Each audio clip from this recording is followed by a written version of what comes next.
بسم الله الرحمن الرحيم. سورة الأعلى مكية.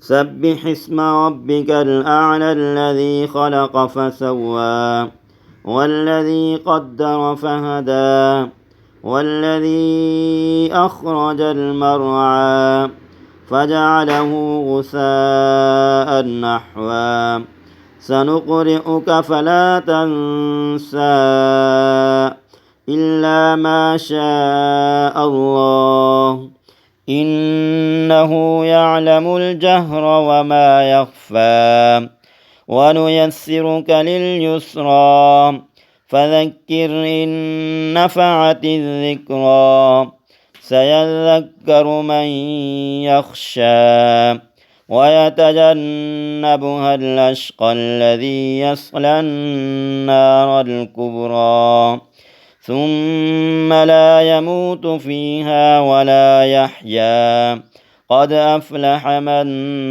تزكى وذكر اسم ربه فصلى بل تؤثرون الحياة الدنيا والآخرة خير وأبقى إن هذا لفي الصحف الأولى صحف إبراهيم وموسى.